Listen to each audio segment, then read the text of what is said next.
면회실 유리창 너머 굳은 살 가득한 손으로 도시락을 내미는 어머니. 진우야, 내 좋아하던 장조림이야. 엄마가 어제부터 붓고 와서. 하지만 아들은 휴대폰만 만지작거리며 얼굴을 돌린다. 됐어요. 이런 거 왜 싸워요? 창피하게. 주변 병사들의 시선이 쏠린다. 어머니는 작게 웃으며 고개를 숙인다. 그래도 엄마는 내 얼굴 보려고 온 거야. 됐다니까요, 엄마. 차갑게 외면하는 아들. 떨리는 손으로 도시락을 다시 감싸는 어머니.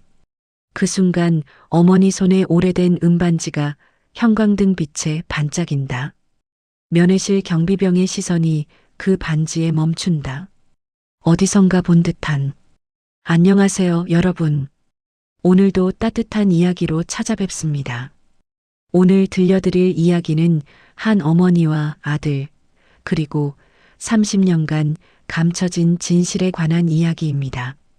이야기가 마음에 드신다면 구독과 좋아요, 알림 설정 부탁드립니다.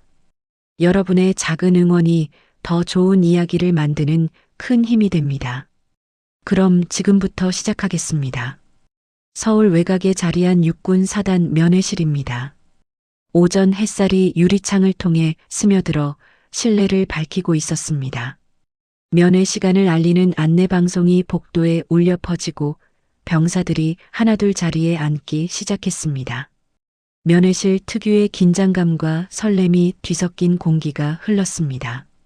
누군가는 연인을 기다리고 누군가는 부모님을 기다렸습니다. 병장 계급장을 단 박진우는 29살입니다. 면회실 의자에 앉은 진우의 표정은 귀찮다는 듯 무겁게 가라앉아 있었습니다. 손에 쥔 휴대폰만 계속 만지작거리고 있었죠. 화면을 위아래로 스크롤하며 시간을 때우고 있었습니다. 얼굴에는 피곤함과 짜증이 뒤섞여 있었습니다. 면회 창구 너머로 누군가의 발소리가 들려왔습니다. 낡은 구두 소리였습니다. 천천히 조심스럽게 다가오는 발걸음이었습니다. 김순애입니다. 68배 나이에도 허리를 꼿꼿이 세우려 애쓰는 모습이 보였습니다. 손에는 허름한 손수건으로 감싼 도시락을 들고 있었습니다. 순애의 얼굴에는 주름이 깊게 패여 있었지만 눈빛만큼은 여전히 맑았습니다. 순애는 유리창 너머 아들의 얼굴을 보자마자 얼굴에 환한 미소를 지었습니다. 진우야.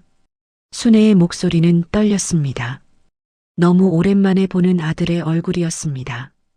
한 달에 한 번 이렇게 면회를 올 때마다 순애는 며칠 전부터 준비를 했습니다. 진우가 좋아하는 반찬을 만들고 낡은 옷이지만 깨끗하게 빨아입고 새벽부터 일어나 먼 길을 오곤 했죠.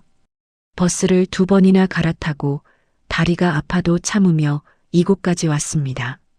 내가 좋아하던 장조림이야. 엄마가 어제부터 푹 고아서 만들었어. 순애는 손수건을 풀어 도시락을 내밀었습니다. 간장 윤기가 자르르 흐르는 장조림, 정성스럽게 썬 김치, 그리고 계란말이까지 담겨 있었습니다.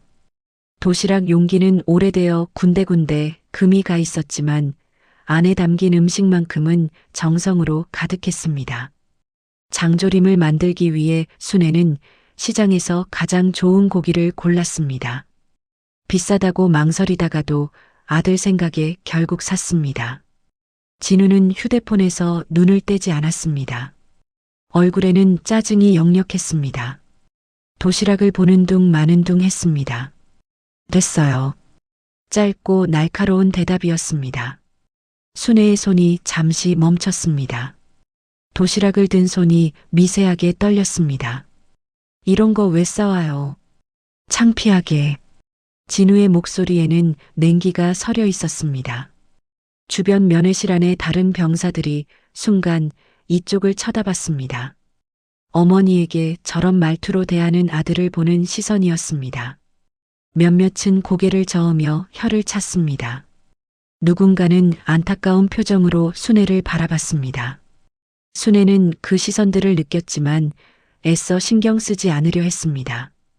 고개를 살짝 숙였습니다. 창피함이 아니라 아들이 부끄러워한다는 사실이 마음을 아프게 했습니다. 그래도 엄만. 순애는 작게 웃으며 말을 이었습니다. 억지로 지은 웃음이었지만 최대한 밝게 보이려 애썼습니다. 내 얼굴 보려고 온 거야. 밥은 잘 먹고 있니? 부대 음식이 입에 안 맞을까봐 엄마가 걱정이 돼서 말이야. 요새 살이 빠진 것 같은데. 순애는 유리창 너머로 아들의 얼굴을 자세히 들여다봤습니다.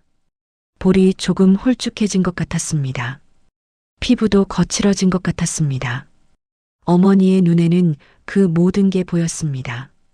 됐다니까요, 엄마. 진우는 얼굴을 완전히 돌려버렸습니다. 창밖을 바라보는 진우의 옆 얼굴에는 짜증과 함께 무언가 복잡한 감정이 스쳐 지나갔습니다. 혹시 모를 눈물을 감추려는 듯한 표정이었을까요? 아니면 정말 짜증이 난 것이었을까요? 순애는 그 표정을 읽으려 했지만 진우는 고개를 더 돌려버렸습니다. 순애는 더 이상 말을 잇지 못했습니다. 그저 아들의 얼굴을 바라볼 뿐이었습니다. 면회실은 조용했습니다. 다른 창구에서는 웃음소리가 들려왔지만 이쪽만은 침묵이 흘렀습니다. 무거운 침묵이었습니다.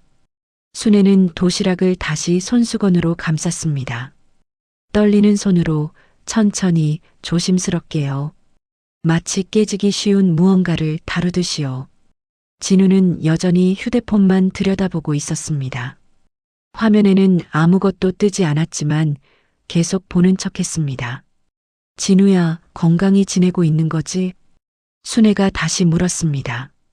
목소리는 여전히 부드러웠습니다. 대답은 없었습니다. 진우는 입만 삐죽거릴 뿐이었습니다. 순애는 한숨을 삼키며 가방에서 봉투 하나를 꺼냈습니다. 안에는 몇 장의 지폐가 들어 있었습니다. 많지 않은 돈이었습니다. 새벽 청소 일을 하며 모은 돈이었죠. 한 장, 두 장 모아서 진우에게 주려고 아껴둔 돈이었습니다. 이거라도 받아. 부대에서 필요한 거 있으면 사 먹고. 그런 것도 필요 없어요. 진우의 거절은 단호했습니다. 차갑기까지 했습니다. 순애는 봉투를 다시 가방에 넣었습니다. 어쩔 수 없다는 듯이요. 가방 지퍼를 천천히 닫으며 순애는 작게 한숨을 내쉬었습니다. 들리지 않게 조용히요. 벽에 걸린 시계를 보니 면회 시간이 얼마 남지 않았습니다. 시간은 항상 이렇게 빨리 지나갔습니다. 순애는 한 번 더 아들의 얼굴을 바라봤습니다. 언제쯤 이 아이가 환하게 웃어줄까 하는 생각이 들었습니다. 엄마는 괜찮으니까 걱정 말고 잘 지내라. 알았지? 순애의 목소리는 여전히 따뜻했습니다. 진우는 짧게 고개만 끄덕였습니다. 말없이요. 면회 종료를 알리는 방송이 나왔습니다. 순애는 천천히 자리에서 일어났습니다. 무릎이 시큰거렸지만 표정에는 내색하지 않았습니다. 진우도 일어섰지만 여전히 시선은 다른 곳을 향하고 있었습니다.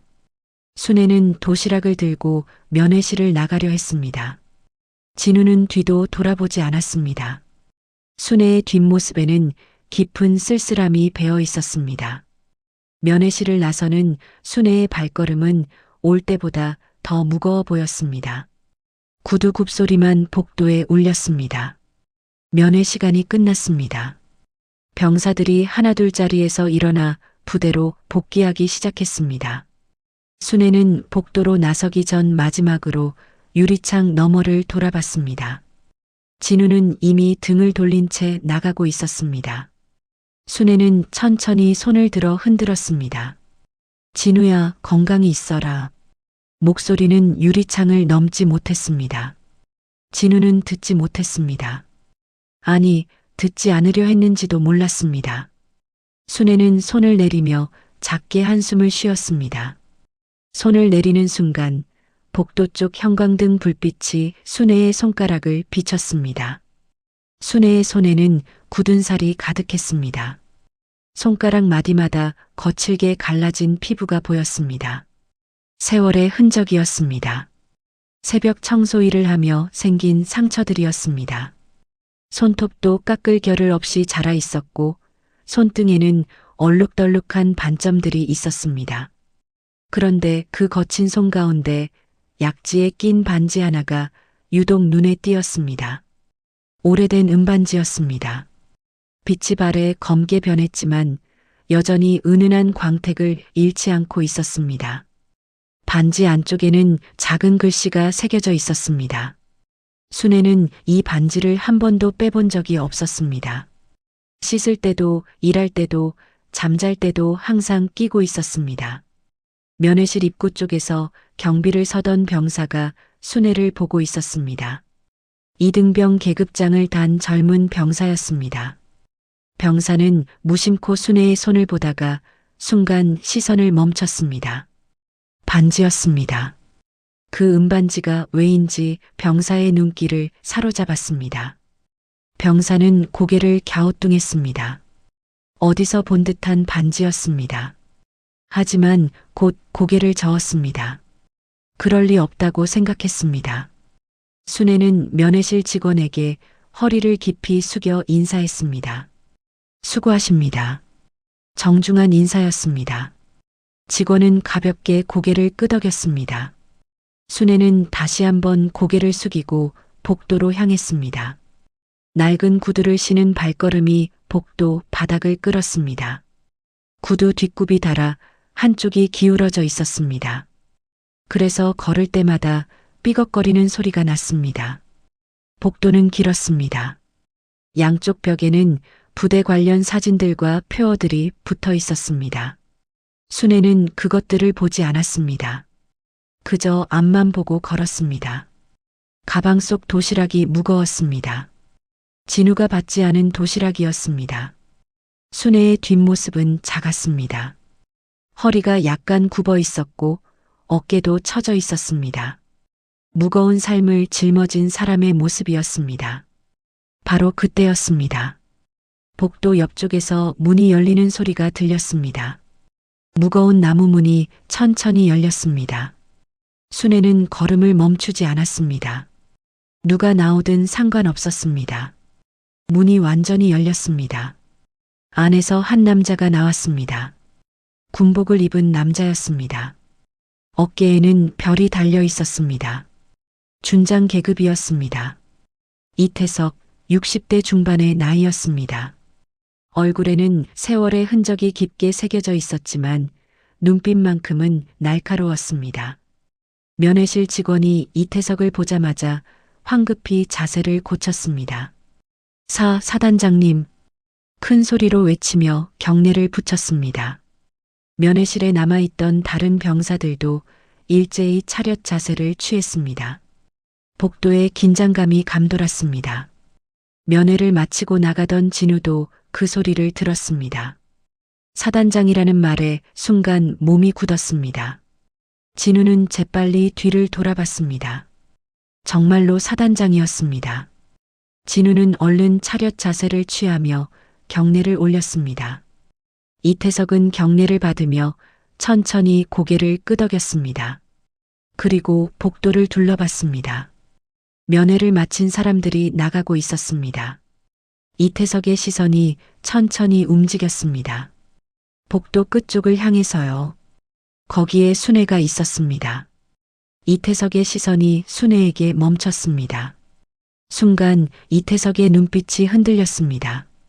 얼굴 표정이 미세하게 변했습니다. 놀람이었을까요? 아니면 다른 감정이었을까요? 이태석은 순애를 똑바로 바라봤습니다. 순애의 뒷모습을, 그 작은 어깨를, 낡은 구두를, 그리고 손에 든 가방을 바라봤습니다. 순애는 이태석을 보지 못했습니다. 등을 돌린 채 걷고 있었으니까요. 복도 출구로 향하고 있었습니다. 빨리 이곳을 벗어나고 싶었습니다. 아들에게 차갑게 거절당한 마음이 아팠으니까요. 이태석은 여전히 순애를 바라보고 있었습니다. 입술이 미세하게 떨렸습니다. 무언가 말을 하려는 듯 했습니다. 하지만 말은 나오지 않았습니다. 그저 바라볼 뿐이었습니다. 진우는 이 모든 상황을 전혀 눈치채지 못했습니다. 사단장이 나타났다는 긴장감에 경례 자세만 유지하고 있었습니다. 사단장이 누구를 보고 있는지, 무슨 생각을 하고 있는지 알 리 없었습니다. 순애가 복도 끝에 도착했습니다. 출구문을 열었습니다. 밖에서 바람이 불어왔습니다. 차가운 바람이었습니다. 순애는 고개를 한 번 더 숙이며 밖으로 나갔습니다. 문이 천천히 닫혔습니다. 이태석은 문이 완전히 닫힐 때까지 그 자리에 서 있었습니다. 표정은 복잡했습니다. 그리고 천천히 고개를 돌려 진우를 바라봤습니다. 진우는 여전히 경례 자세였습니다. 이태석은 진우의 얼굴을 오래 들여다봤습니다. 마치 무언가를 확인하듯이요. 편히 있어. 이태석이 낮은 목소리로 말했습니다. 병사들이 경례를 풀었습니다. 진우도 자세를 풀었습니다. 하지만 마음은 여전히 긴장되어 있었습니다. 왜 사단장이 자신을 그렇게 쳐다봤는지 알 수 없었습니다. 이태석은 천천히 걸어 자신의 집무실로 향했습니다. 무거운 발걸음이었습니다. 순애는 부대 정문을 향해 걷고 있었습니다. 멀리 정문이 보였습니다. 버스 정류장까지 10분 정도 걸어야 했습니다. 실례합니다. 뒤에서 목소리가 들렸습니다. 순애는 걸음을 멈추고 뒤를 돌아봤습니다. 젊은 부관 한 명이 달려오고 있었습니다. 대위 계급장을 단 군인이었습니다. 혹시 면회 오신 김순애 여사님이십니까? 순애는 당황스러웠습니다. 네, 맞습니다만 사단장님께서 뵙자고 하십니다. 순애의 얼굴이 굳었습니다. 사단장이 왜 자신을 부르는 걸까요? 혹시 진우가 무슨 잘못을 저지른 건 아닐까요? 무슨 일이라도 자세한 건 잘 모르겠습니다. 다만 꼭 뵙고 싶다고 하셨습니다. 순애는 잠시 망설였습니다. 하지만 거절할 수 없었습니다. 사단장의 부름이었으니까요. 알겠습니다. 부관이 앞장섰습니다. 순애는 그 뒤를 따라 다시 본관 건물 안으로 들어갔습니다. 복도를 지나 계단을 올랐습니다. 2층 끝에 사단장실이 있었습니다. 부관이 문을 두드렸습니다. 사단장님 모시고 왔습니다. 들어오게. 안에서 낮은 목소리가 들렸습니다. 부관이 문을 열었습니다. 넓은 집무실이 보였습니다. 책상 뒤편으로 이태석이 서 있었습니다. 창밖을 바라보고 있었습니다. 부관이 경례를 하고 물러났습니다. 문이 닫혔습니다. 순애와 이태석 둘만 남았습니다. 고요했습니다. 시계 초침 소리만 똑딱거렸습니다. 이태석은 천천히 몸을 돌렸습니다. 순애를 정면으로 바라봤습니다. 김 여사님, 이태석의 목소리가 떨렸습니다. 정말 당신이었습니까? 이태석이 말을 이었습니다. 믿기지 않는다는 표정이었습니다. 순애는 잠시 침묵했습니다. 오랜만이네요, 사단장님. 순애의 목소리는 담담했습니다. 아니, 예전엔 태석 씨라고 불렀죠. 이태석의 손이 떨렸습니다. 그 호칭이 가슴을 파고들었습니다. 면회 오신 그 병사가 이태석이 떨리는 목소리로 물었습니다. 혹시? 네. 순애가 짧게 대답했습니다. 제 아들입니다. 공기가 무거워졌습니다. 이태석은 눈을 감았습니다. 심호흡을 했습니다. 그럼 그 아이가 말을 잇지 못했습니다. 순애가 대신 말했습니다. 당신의 손으로 제 남편을 그렇게 만든 그때 제 뱃속에 있던 아이예요. 이태석의 얼굴이 창백해졌습니다. 다리에 힘이 풀렸습니다. 의자에 주저앉았습니다. 그런 인연이. 목소리가 잠겼습니다. 이태석은 고개를 들어 순애를 봤습니다. 눈가가 붉어져 있었습니다. 나는 몰랐습니다. 정말 몰랐습니다. 순애는 서 있었습니다. 표정은 여전히 담담했습니다. 하지만 손은 떨리고 있었습니다. 몰랐다고 해서 달라지는 건 없어요. 순애의 말은 차가웠습니다. 제 남편은 죽었고 저는 혼자 아이를 키웠습니다. 그게 전부예요. 이태석은 고개를 숙였습니다. 할 말이 없었습니다. 30년 전 그날의 기억이 생생했습니다. 훈련 중 사고였습니다. 소대장이었던 이태석의 지휘 아래 진행된 훈련이었습니다. 실수였습니다. 판단 착오였습니다. 그 결과 한 명의 병사가 목숨을 잃었습니다. 순애의 남편이었습니다. 그때 당신은 승진했죠. 순애가 말했습니다. 목소리에 원망이 섞여 있었습니다. 사고 책임을 다른 사람에게 돌리고 당신은 무사했습니다. 아니, 오히려 올라갔죠. 이태석은 대답하지 못했습니다. 사실이었으니까요. 당시 상부에서는 사고를 은폐하려 했습니다. 젊고 유망한 장교를 보호하기 위해서였습니다. 이태석은 그 결정을 받아들였습니다. 미안합니다. 이태석이 고개를 숙이며 말했습니다. 정말 미안합니다. 순애는 눈을 감았습니다. 눈물이 흐를 것 같았습니다. 하지만 참았습니다. 미안하다는 말로 되는 게 아니에요. 순애가 눈을 뜨며 말했습니다. 제 남편은 끝까지 당신을 믿었어요. 소대장님을 믿는다고 함께 돌아가자고 했어요. 그래서 더 원망스러웠죠. 이태석은 손으로 얼굴을 감쌌습니다. 어깨가 떨렸습니다. 30년을 짊어진 죄책감이 터져 나왔습니다. 용서를 구할 자격도 없다는 걸 압니다. 이태석이 떨리는 목소리로 말했습니다. 하지만 평생 갚고 싶었습니다. 순애는 고개를 저었습니다. 갚을 수 있는 게 아니에요. 죽은 사람은 돌아오지 않습니다. 침묵이 흘렀습니다. 긴 침묵이었습니다. 창밖으로 바람 소리가 들렸습니다. 그 아이는, 진우는 알고 있습니까? 이태석이 조심스럽게 물었습니다. 아버지가 어떻게 돌아가셨는지. 순애는 고개를 저었습니다. 모릅니다. 그냥 훈련 중 사고로 돌아가셨다고만 알고 있어요. 그럼 더 알려줄 생각도 없습니다. 순애가 단호하게 말했습니다. 진우에게는 부끄럽지 않은 어머니로 남고 싶어요. 원망과 복수심으로 살아온 사람이 아니라. 순애의 목소리가 잠겼습니다. 이태석은 순애를 바라봤습니다. 존경스러웠습니다. 저렇게 강한 사람이었구나 싶었습니다. 이제 돌아가겠습니다. 순애가 몸을 돌렸습니다. 이태석이 일어섰습니다. 김 여사님. 순애가 걸음을 멈췄습니다. 돌아보지는 않았습니다. 다시 한번 진심으로 사죄드립니다. 순애는 대답하지 않았습니다. 그저 문을 열고 나갔습니다. 문이 닫혔습니다. 이태석은 혼자 남았습니다. 넓은 집무실이 갑자기 좁게 느껴졌습니다. 면회가 끝나고 진우는 생활관으로 돌아왔습니다.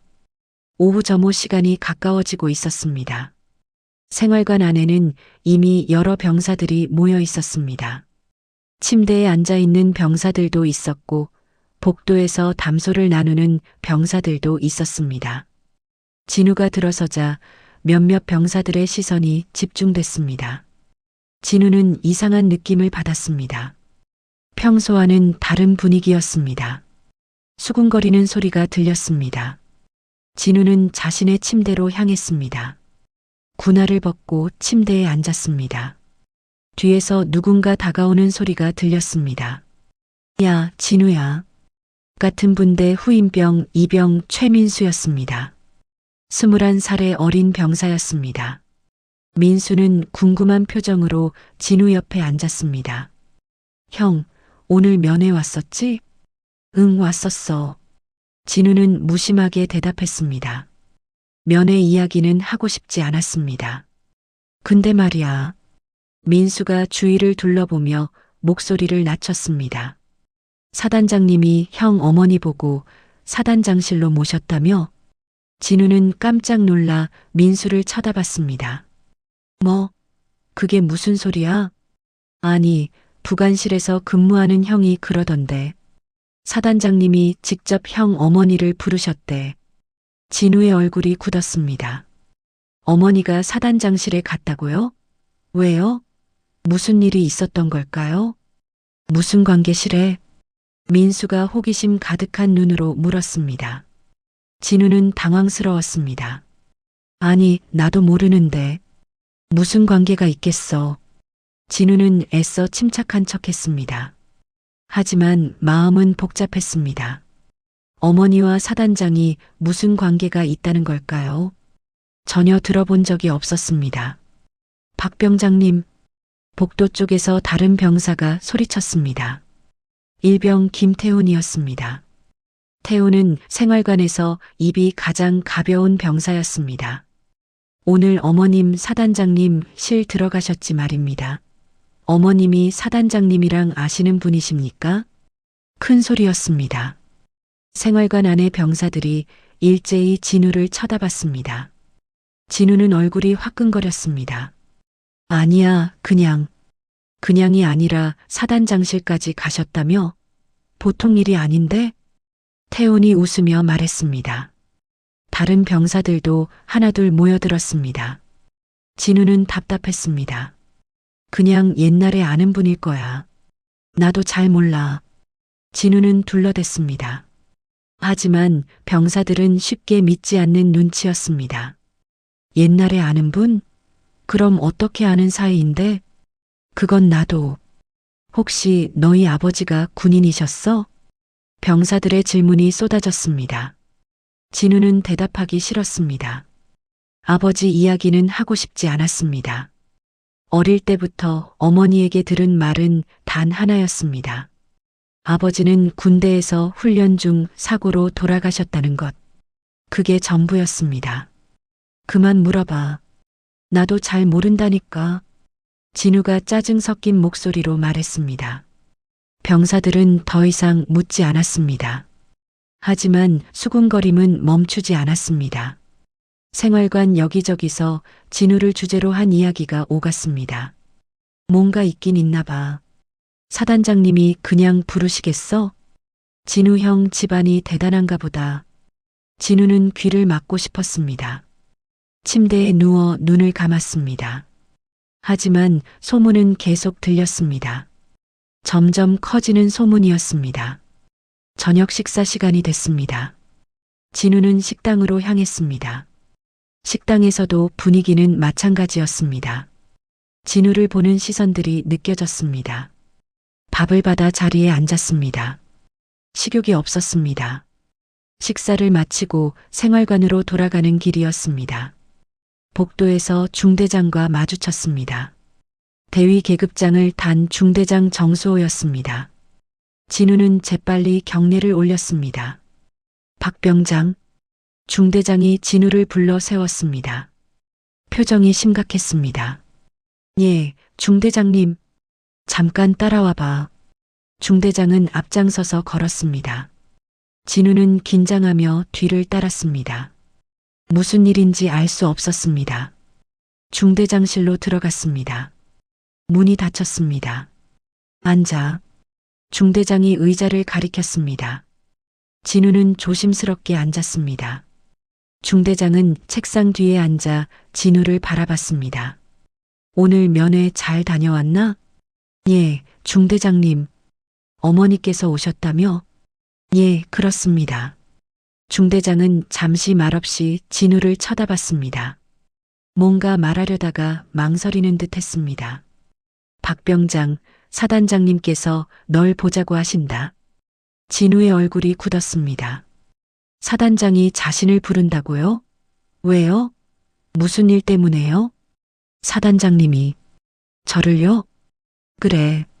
내일 아침 9시에 사단장실로 가라. 진우는 머릿속이 하얘졌습니다.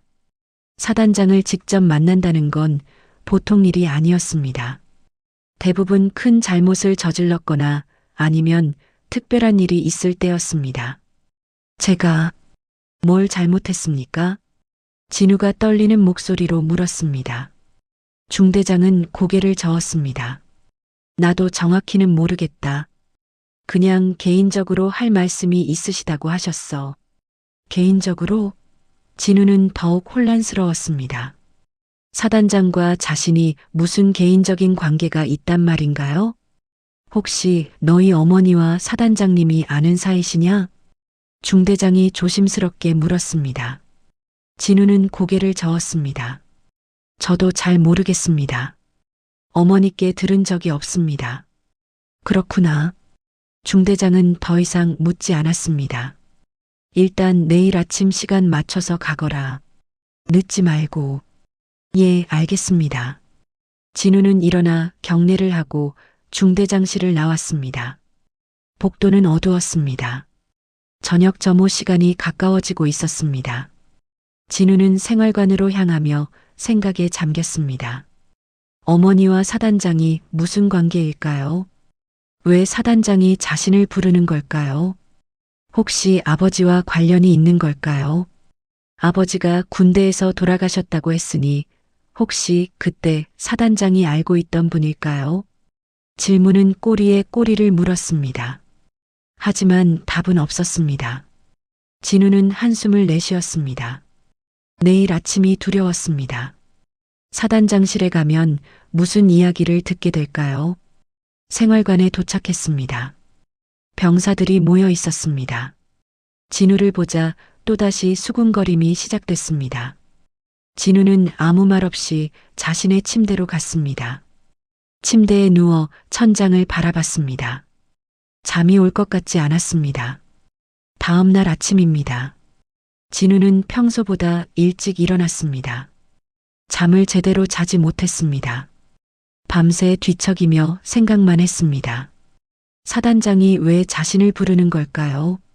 세면을 하고 군복을 단정히 입었습니다. 거울을 보며 계급장을 확인했습니다. 9시까지는 아직 30분이 남았습니다. 하지만 진우는 일찍 출발하기로 했습니다. 생활관을 나서자 아침 햇살이 눈부셨습니다. 부대 안은 조용했습니다. 진우는 천천히 본관 건물을 향해 걸었습니다. 발걸음이 무거웠습니다. 긴장감이 온몸을 감쌌습니다. 본관 건물에 도착했습니다. 계단을 올랐습니다. 2층 복도가 보였습니다. 복도 끝에 사단장실이 있었습니다. 진우는 심호흡을 했습니다. 사단장실 앞에 섰습니다. 문패에 사단장실이라는 글씨가 선명했습니다. 손을 들어 문을 두드렸습니다. 똑똑똑. 들어오게. 안에서 목소리가 들렸습니다. 진우는 문을 열고 들어갔습니다. 넓은 집무실이었습니다. 책상 뒤편에 이태석이 앉아 있었습니다. 박진우 병장 들어왔습니다.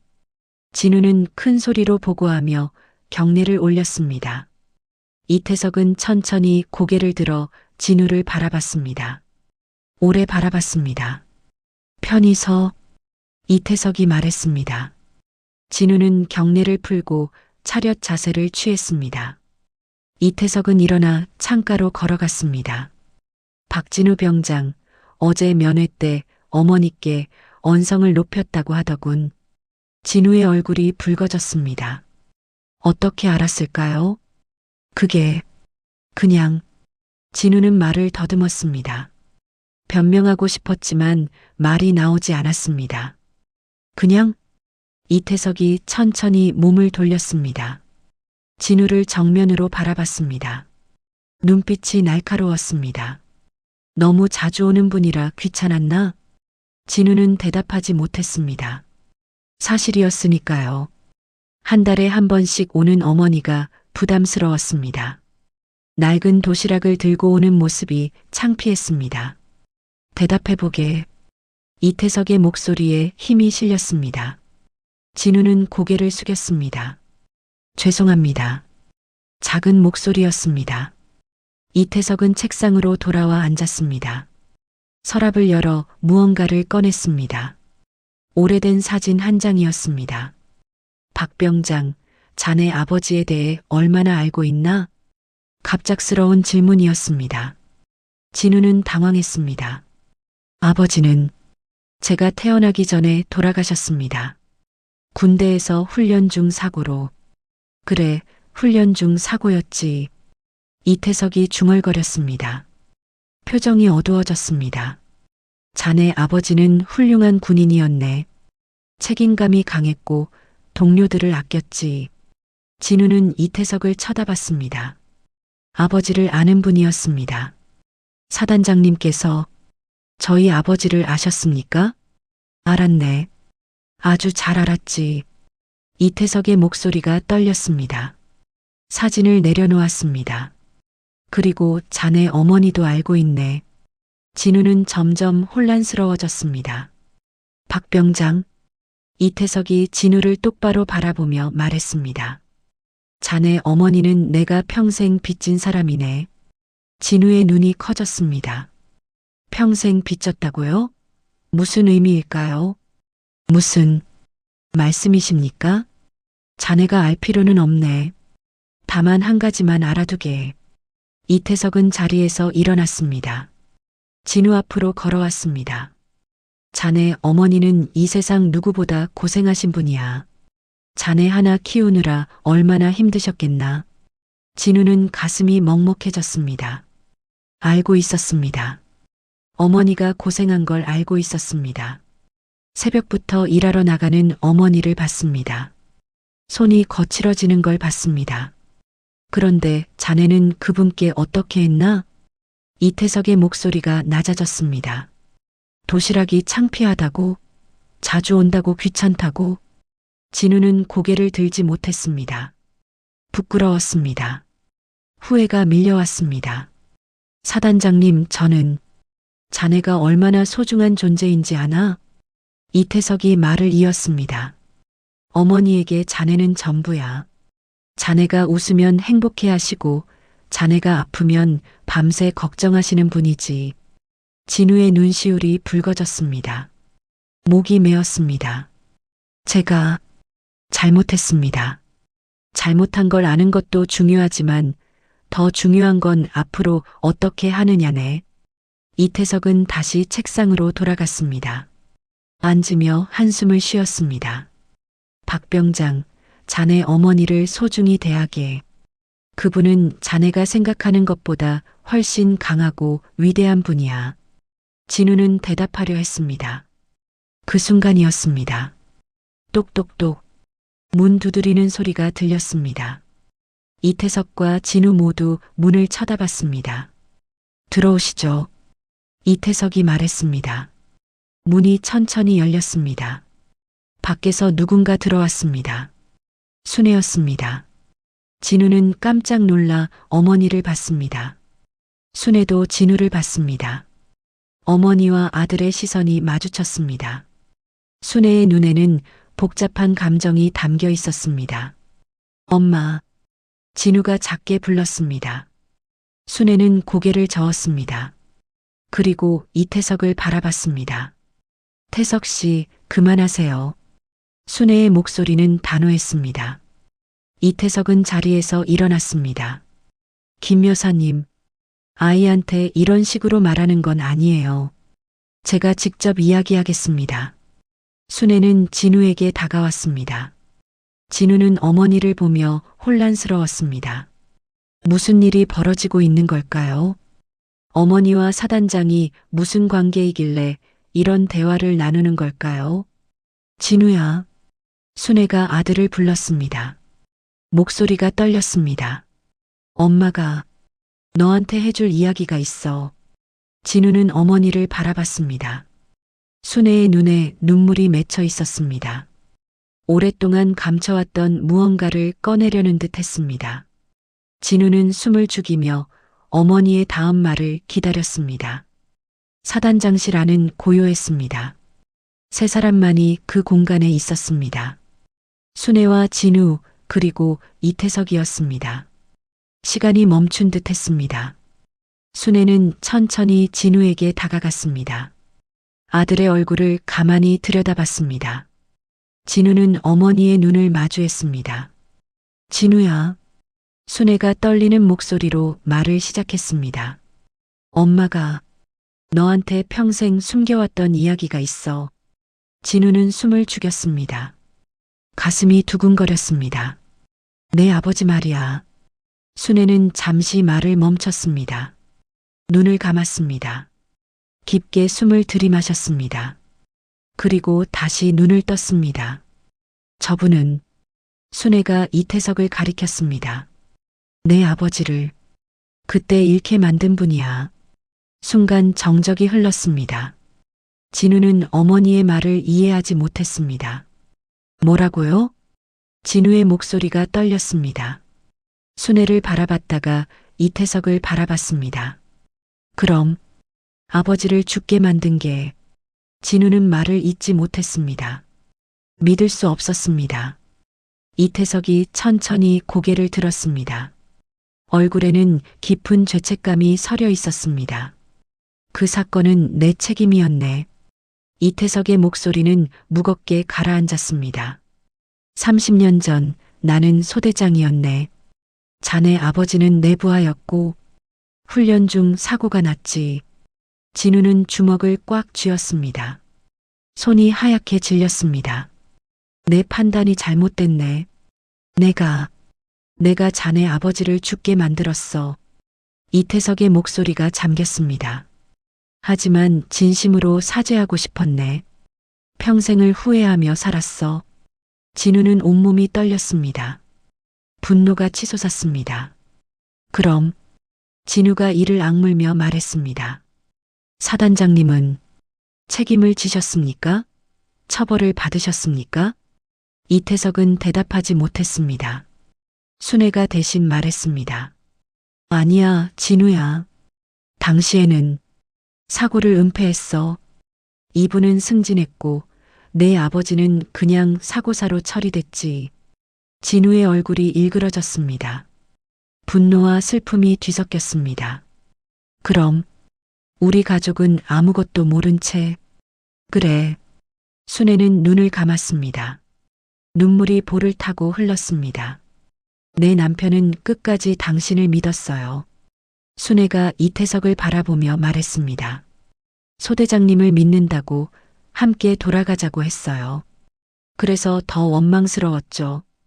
이태석은 고개를 떨구었습니다. 할 말이 없었습니다. 진우는 손을 부들부들 떨었습니다. 감정을 주체할 수 없었습니다. 그럼 진우가 어머니를 돌아봤습니다.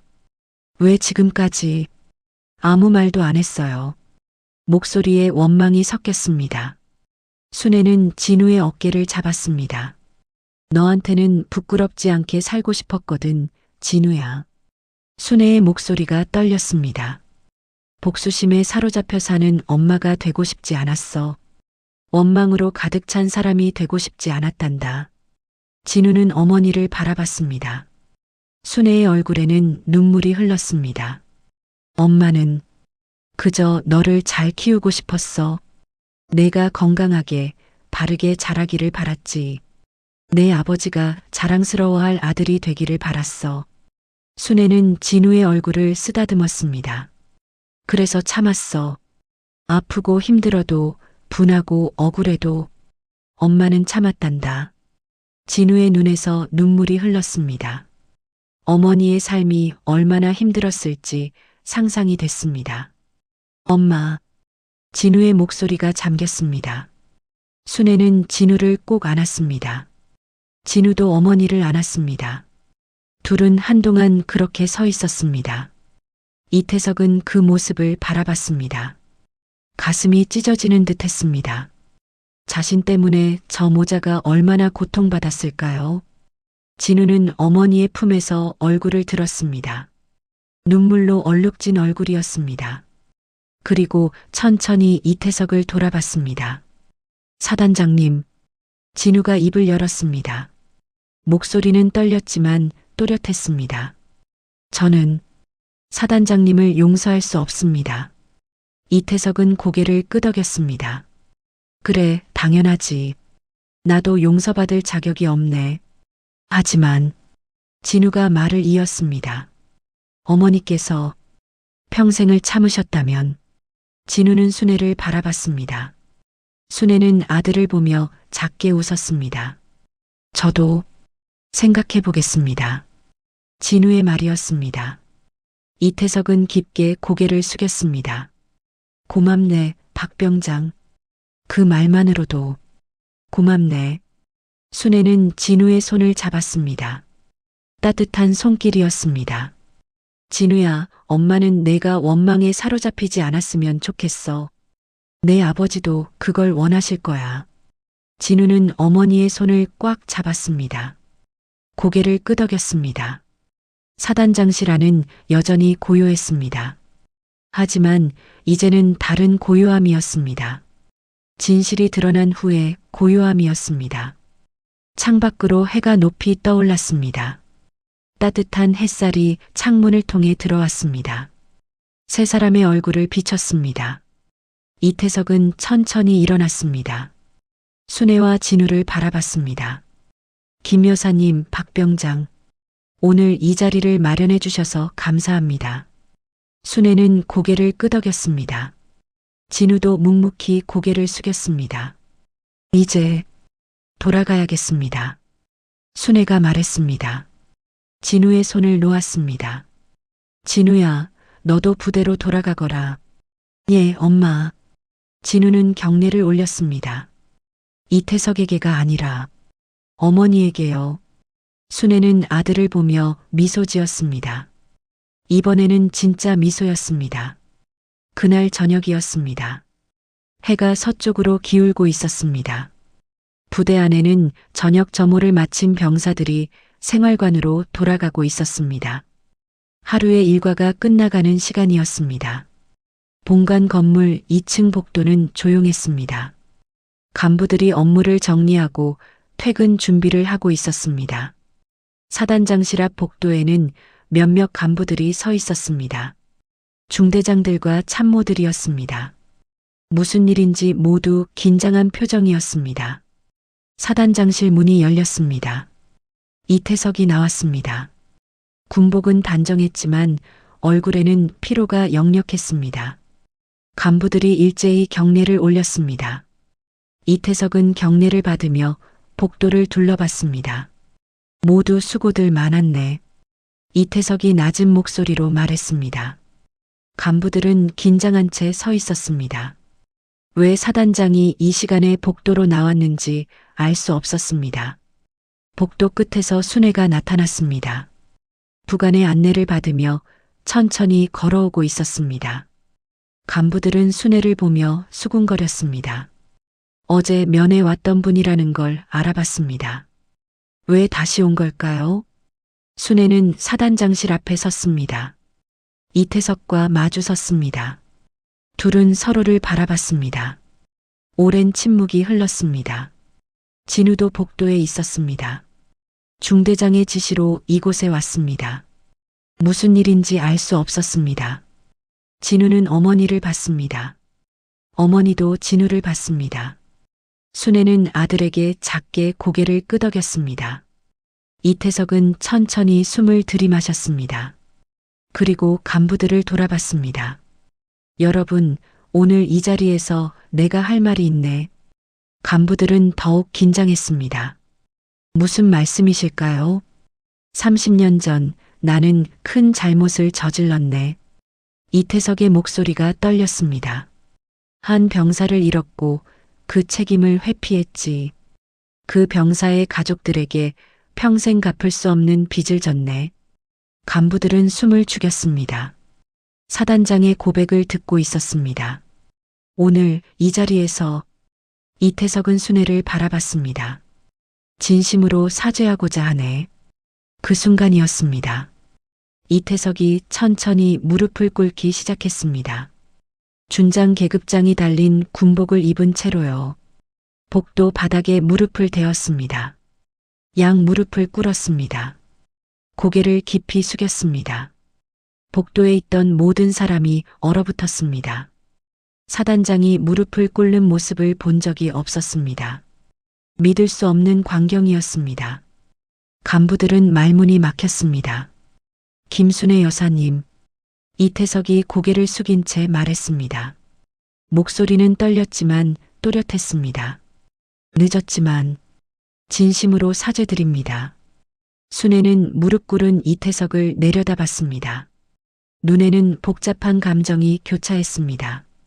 분노도 있었고 슬픔도 있었고 그리고 연민도 있었습니다.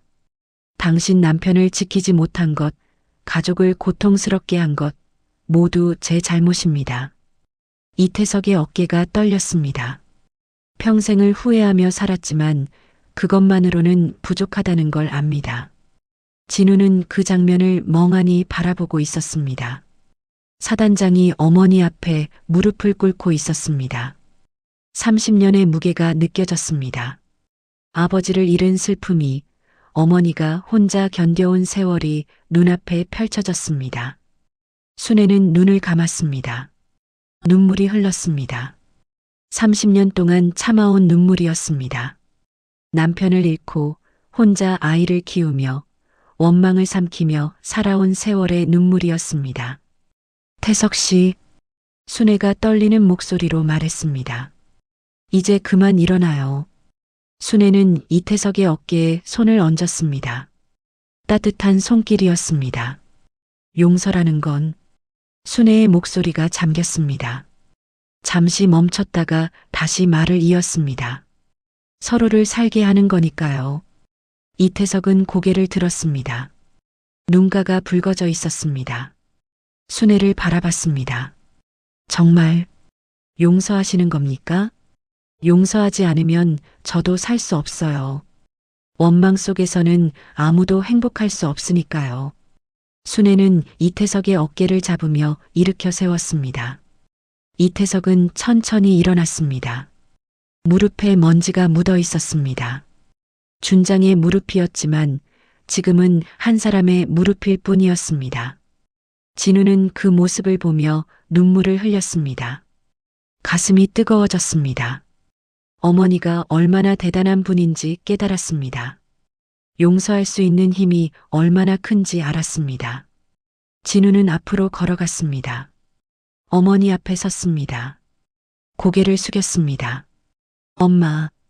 진우의 목소리가 떨렸습니다. 내가 잘못했어요. 그렇게 말해도 되는 게 아니었는데. 순애는 아들을 보며 웃었습니다. 따뜻한 미소였습니다. 됐어, 우리 아들. 이제 알았으면 됐어. 순애는 진우를 안았습니다.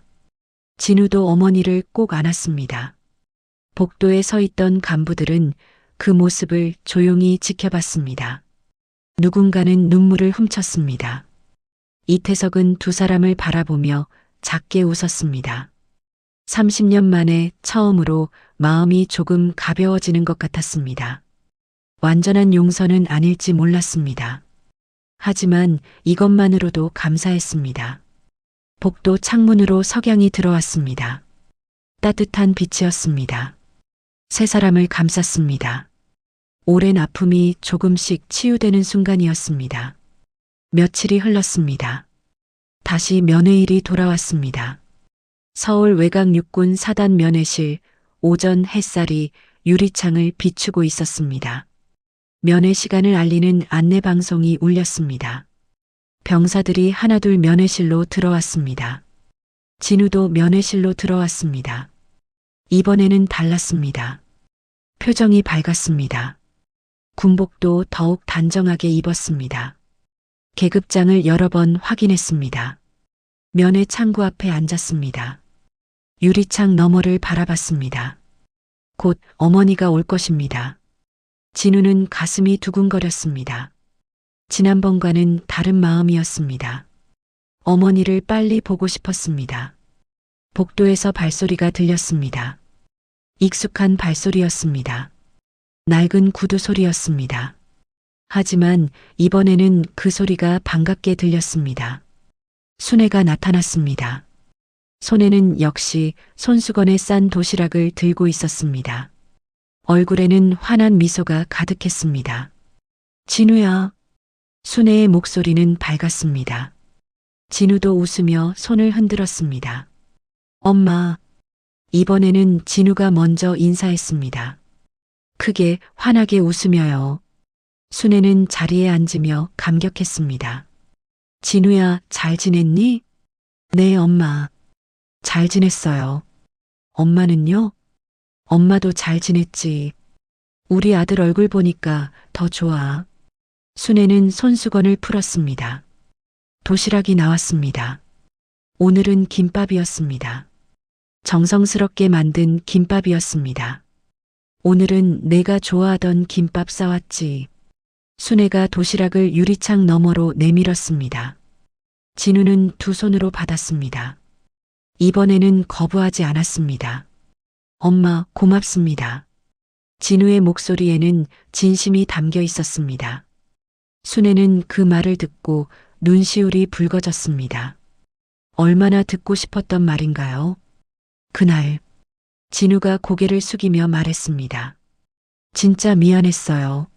엄마한테 그렇게 말한 거. 됐어, 우리 아들. 순애는 손을 흔들며 웃었습니다. 이제 웃는 얼굴만 보여줘. 그것만으로도 엄마는 행복해. 진우는 도시락을 열었습니다. 김밥이 예쁘게 담겨 있었습니다. 하나를 집어 먹었습니다. 맛있었습니다.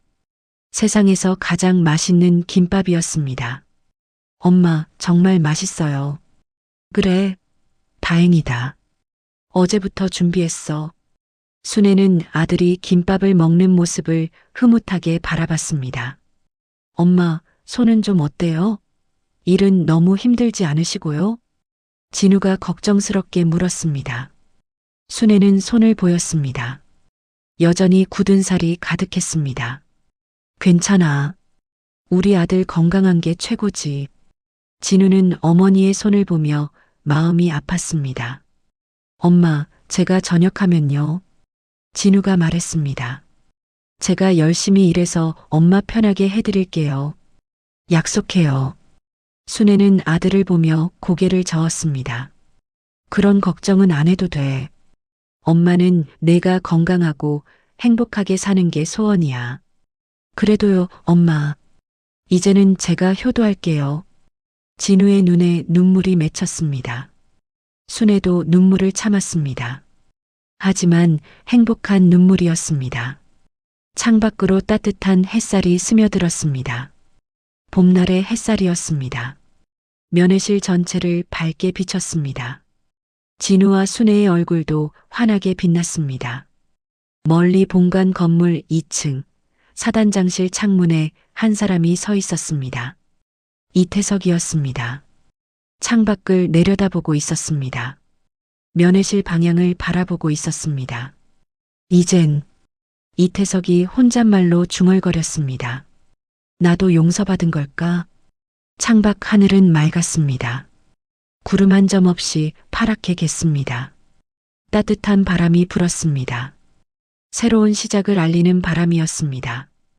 이태석은 책상으로 돌아왔습니다. 서랍을 열어 사진 한 장을 꺼냈습니다. 30년 전 사진이었습니다. 사진 속에 순애의 남편이 있었습니다. 환하게 웃고 있었습니다. 미안하네, 전우. 이태석이 사진을 쓰다듬으며 말했습니다. 자네 아들을 잘 부탁하네. 사진을 다시 서랍에 넣었습니다. 조심스럽게 소중하게요. 면회실에서는 진우와 순애가 여전히 대화를 나누고 있었습니다. 면회 시간이 얼마 남지 않았습니다. 하지만 둘은 아쉬워하지 않았습니다. 다음 달에 또 만날 수 있으니까요. 엄마, 다음에 오실 때는 무리하지 마세요. 그래도 엄마는 싸우고 싶은걸. 내가 잘 먹는 모습 보는 게 좋아서. 둘은 웃었습니다. 행복한 웃음이었습니다. 면회 종료를 알리는 방송이 나왔습니다. 순애는 자리에서 일어났습니다. 진우도 일어났습니다. 엄마, 조심히 들어가세요. 그래, 너도 건강히 있어라. 순애는 유리창에 손을 댔습니다. 진우도 유리창 반대편에 손을 댔습니다. 유리를 사이에 두고 손을 맞댄 것처럼요. 사랑해, 우리 아들. 저도 사랑해요, 엄마. 순애는 천천히 면회실을 나갔습니다. 이번에는 발걸음이 가벼웠습니다. 마음도 가벼웠습니다. 아들의 웃는 얼굴을 봤으니까요. 진우는 어머니의 뒷모습을 오래 바라봤습니다. 사라질 때까지 지켜봤습니다. 가슴이 따뜻했습니다. 앞으로는 더 잘해야겠다고 다짐했습니다. 햇살은 여전히 따뜻했습니다. 모든 것을 감싸는 빛이었습니다. 아픔을 치유하는 빛이었습니다. 새로운 시작을 축복하는 빛이었습니다. 30년의 세월이 흘렀습니다. 그 세월 동안 많은 아픔이 있었습니다. 하지만 이제는 용서와 화해가 있었습니다. 미래가 있었습니다. 희망이 있었습니다. 그리고 무엇보다 사랑이 있었습니다. 여러분, 오늘 이야기는 여기까지입니다. 용서라는 것은 상대를 위한 것이 아니라 결국 우리 자신을 살게 하는 것이 아닐까요? 오늘 이야기가 여러분의 마음에 작은 위로가 되었기를 바랍니다. 구독과 좋아요는 저에게 큰 힘이 되며 댓글로 여러분의 생각을 나눠주시면 감사하겠습니다. 다음 이야기에서 또 만나 뵙겠습니다. 건강하시고 행복하세요. 감사합니다.